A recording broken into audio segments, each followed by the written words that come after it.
O exame físico, ele é patente, ele é o carro-chefe de toda consulta.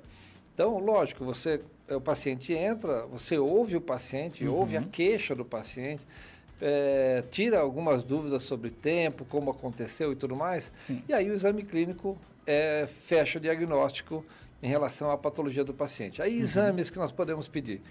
Nós temos vários bons exames, sem dúvida nenhuma, um dos mais esclarecedores é o raio-x. Ah, é? Muita gente acaba deixando de pedir o raio-x e investindo numa ressonância nuclear magnética, por exemplo, que também, não há dúvidas, que é um exame fantástico.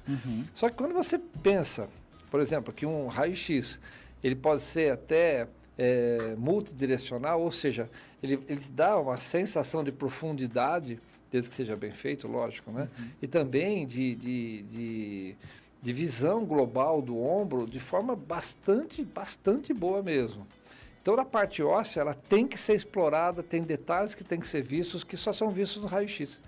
Aí, o que acontece? Já que o raio-x vê só as partes duras, a ressonância vê muito bem as partes moles. Sim. Então, o que são as partes moles? Músculos, tendões, ligamentos, cápsula, todas as estruturas que não são duras como o osso, que não não tem minerais como o cálcio, por exemplo.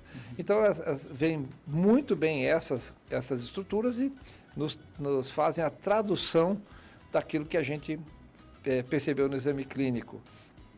Então, a ressonância é um exame de excelência, sem dúvida nenhuma, que o pessoal chama de padrão ouro, mas também tem as suas indicações, né? A tomografia é um exame de muita utilização, muito bem, tem que saber utilizar esses exames. Não adianta simplesmente pedir um exame, simplesmente não entendendo o que ele vai te trazer, né? Eu lembro que tinha um professor meu que falava quem não sabe o que procura não entende o que acha. Então, olha só, se o médico pede exames por pedir, ele não sabe o que vai encontrar. Exatamente. Então, o exame clínico dita, inclusive, o melhor exame para ser feito, o melhor exame complementar para ser feito para completar a ideia que o médico já tem, né, com o exame clínico.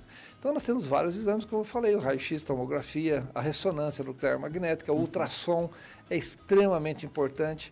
Ultrassom em mãos hábeis, né? A gente tem resultados fantásticos, né? Eu tenho um colega na clínica, inclusive agradecer ao doutor Omar aí, que é ultrassonografista lá da clínica Ultraimagem.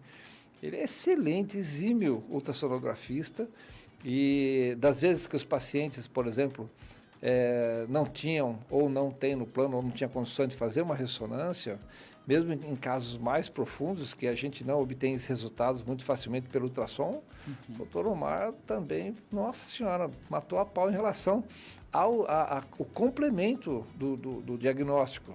Então, isso eu estou bem tranquilo. Muitas vezes lá na clínica, a gente acaba pedindo vários exames, mas o ultrassom não deixa de ser uma arma importantíssima para o médico, principalmente quem trabalha com ombro, que precisa de um diagnóstico, porque muitas vezes o paciente ele tem, por exemplo, ele tem fobias, ele não consegue entrar em locais apertados. Sim. Então tem medos, né? Então a ressonância acaba sendo um exame que infelizmente tem que ser descartado. E a gente tem essa opção, grande opção do ultrassom também, nesses casos que o paciente não consegue fazer uma ressonância. Mas existe a indicação absoluta, tá bom? Se você, volta a informar, se você não tem o diagnóstico formado, como você vai saber que exames pedir? Você não pode se basear no exame complementar para fazer o seu diagnóstico. Sim. Lógico, você pode ter na sua cabeça 2 hipóteses, 3 hipóteses diagnósticas, por isso que os exames complementares vão direcionar você dentro desses 3 diagnósticos.